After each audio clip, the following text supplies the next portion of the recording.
I just want to say this is not the proper way to do it. I do not suggest doing it this way. What's up, guys? It's Tony with Thrill the Grill. Today we're working on our budget build. Our main focus today is to be able to make this Jeep so it's roadworthy again. So the first issue we're going to take care of today is we were having a lot of clunking when we were just driving straight down the road and turning. We ended up finding that the front U-joints were just completely toasted. So that's the number one thing we're going to tackle today, and hopefully we can save these axles because these U-joints are really rough.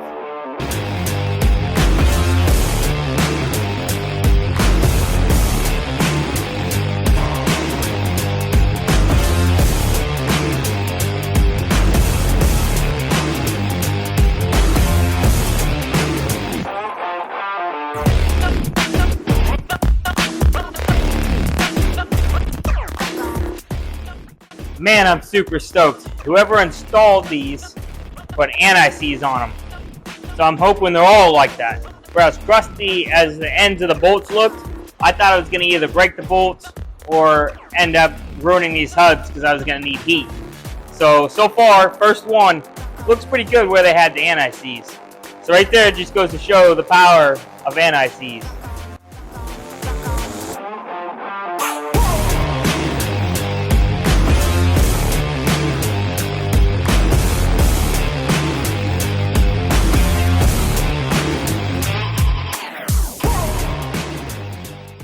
You normally don't want to hit the back of this with a hammer, but I'm going to give it a couple love taps to see if it even moves, because how easy those bolts come out. Now this looks crusty, but how easy those bolts come out, I'm going to see if this hub might come out as easy, because if I can just get a couple taps with the hammer without having to air up the compressor and get this out, man, that'd be awesome. So I'm going to give it a shot, see what happens.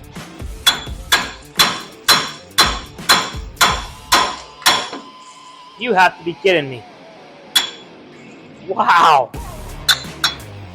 Whoever worked on this and put this wheel bearing on, they've had to put anti-seize in there or something. For how crusty this is and how easy that just come out. Man, I tell you what, I love them. You know, if you don't get stuff in Ohio that looks like this that comes apart. It just doesn't happen. I think I need to give those people a call. Look at that. Now that the hub's out, the shaft just pulls right out of there. Well, it should just pull right out of there. There it is.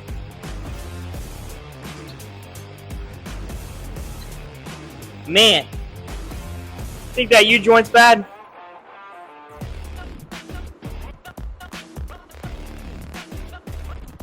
Really hoping I can save this axle shaft here. That looks rough.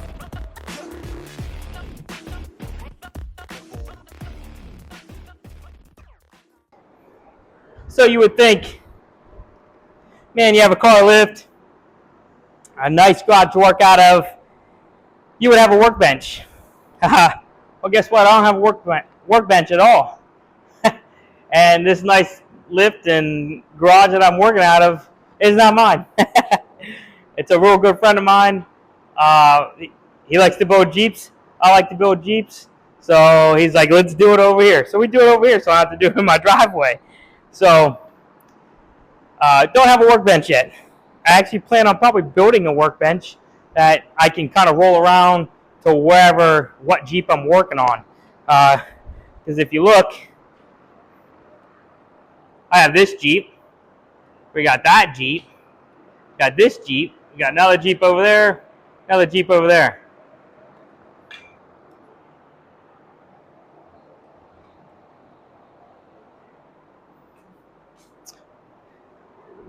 And for all those Jeeps, you got one car lift. So sometimes you got to work on them where they're at. Especially this Cherokee that we got going on. That thing's not going to move until it is pretty much built and on its wheels.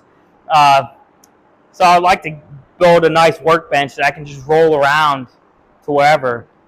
So if you guys have any good ideas on what I should do, or maybe you guys have a workbench that you bought somewhere that works really well, leave me a comment, because I need to figure out some type of workbench situation, if I'm going to build it or I'm going to buy one, or what I'm going to do.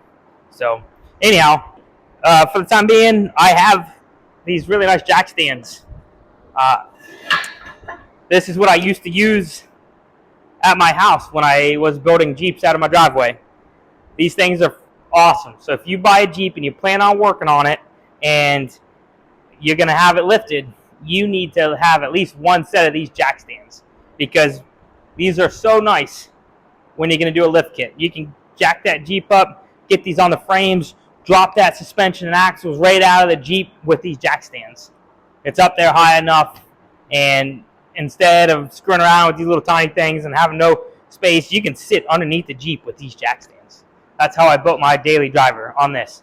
And I was sitting underneath of it working on it. So really nice. It sucked that it was on the driveway, but guess what? We made it work.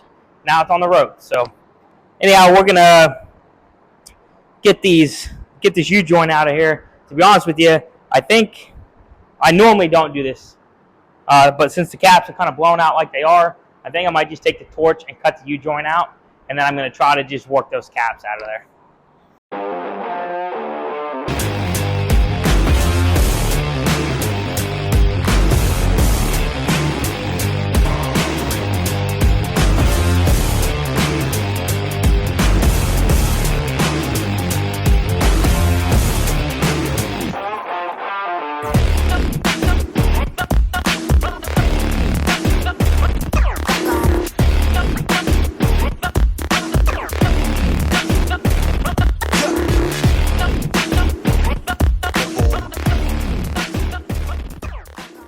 I just want to say this is not the proper way to do it.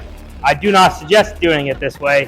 Another thing when you're cutting these is greasing these U-joints, so when you heat them up, they have potential to where they want to just pop, kind of blow up. So I don't suggest doing it this way.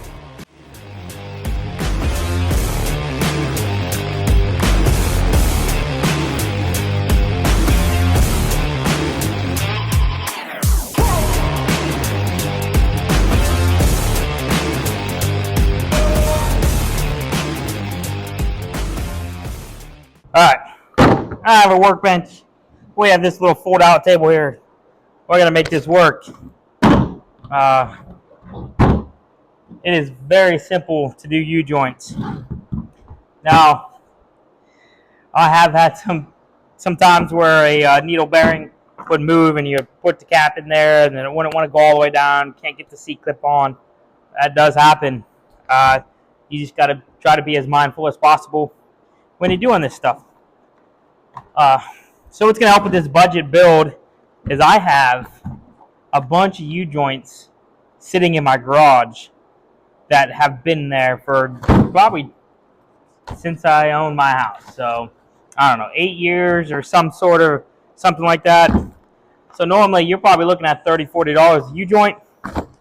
Well, for the budget build, in my case, it's free. So that's going to help with the budget build to keep it from going over budget, which we're right at budget right now. So anyhow, when I do U-joints, I just use a ball peen hammer. And I do use a screwdriver that kind of help hit the little C-clips in there once you get the U-joints in there. I'm hoping these are the right U-joints. So I have written down on here for axle Dana 30 and a 44. So they must be similar. And I like to use Spicer products because they've always done really well. I do not like the Moog or Moog or whatever you want to call it from AutoZone or wherever. I'm not a fan of them. I don't know. I've used them before and I was changing them in 6 months. So I've always used Spicer. But the part number on this one is 5-760X.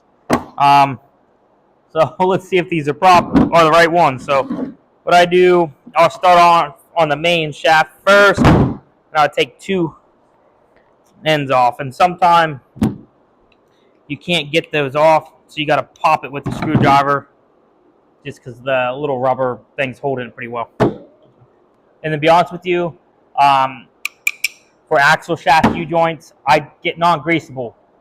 Half the time, you don't ever get in there to do that anyhow. So I get the non-greasable ones, and I just change them every couple years or when they break, which is hopefully not often.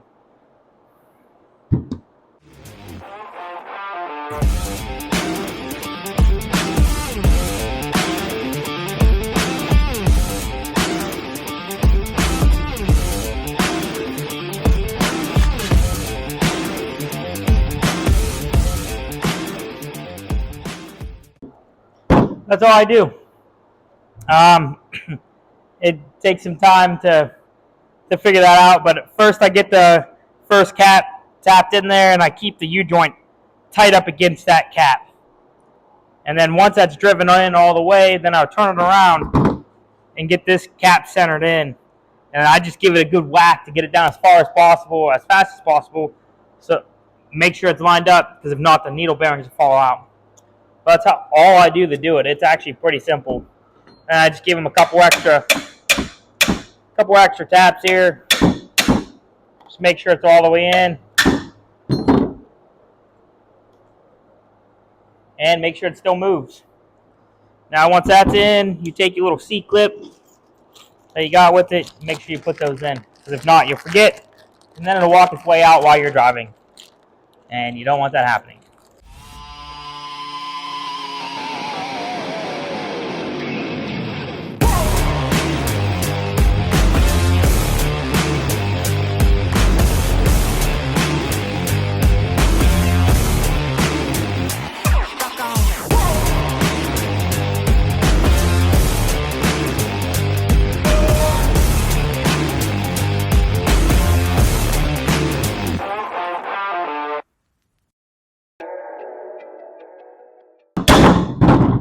Ta-da!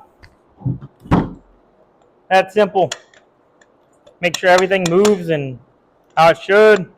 Now I'm just going to get the final C-clips in there.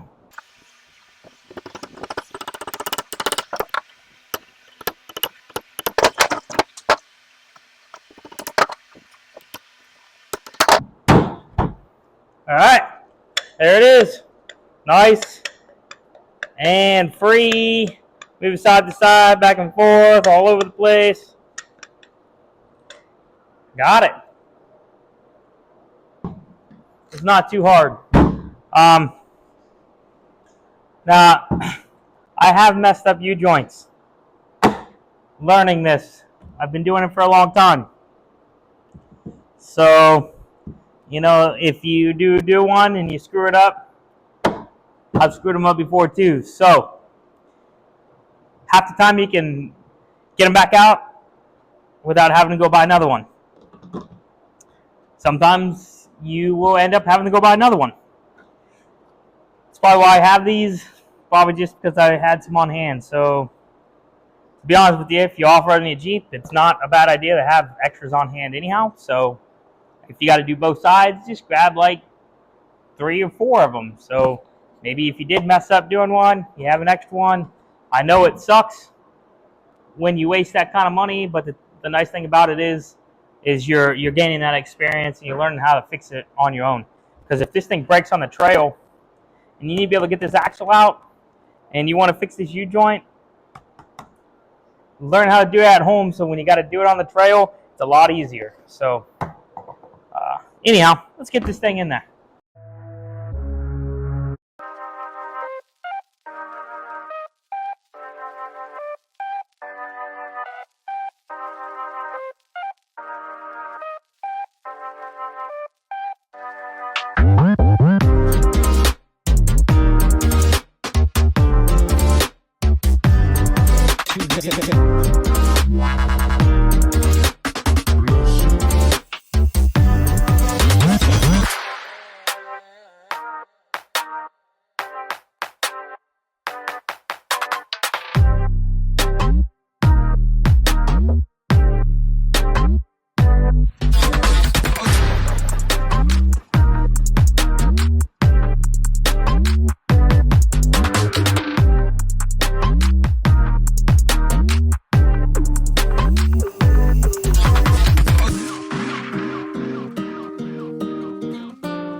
Alright, I'm pretty stoked. The build's it's coming along. It's taking a little bit of time. Just kind of been a little busy lately, but anyhow, we got the front U-joints, all new U-joints put in the axle shafts.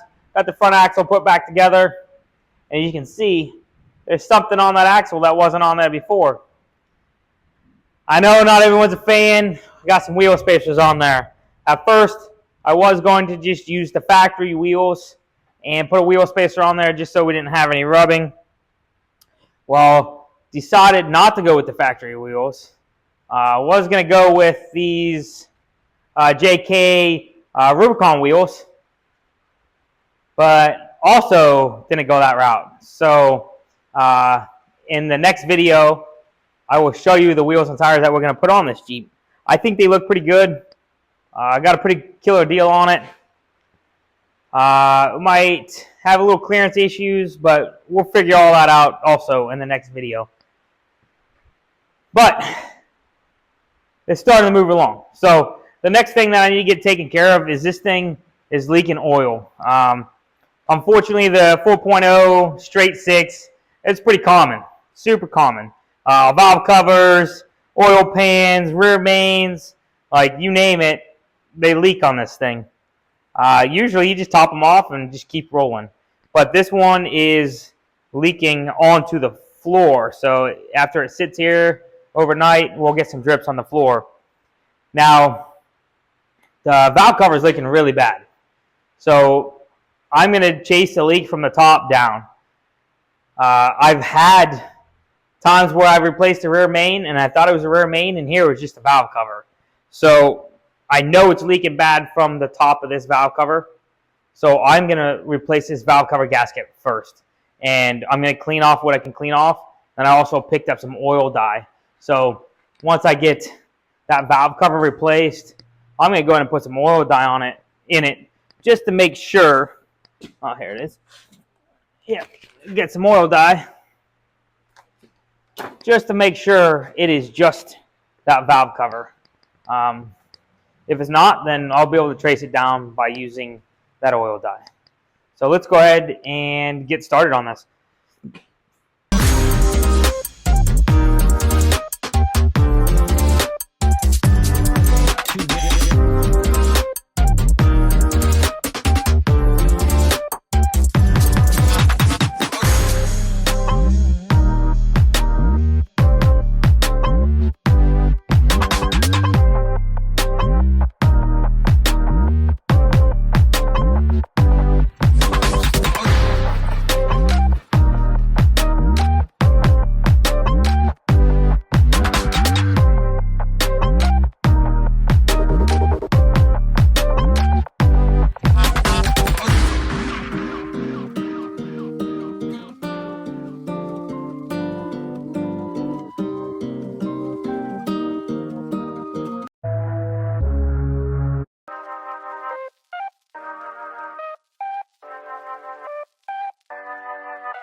Okay, I finally got the valve cover on.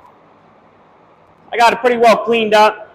After I get it back on the road, I am going to take it to the car wash, spray a bunch of degreaser on it, and clean it off a little better.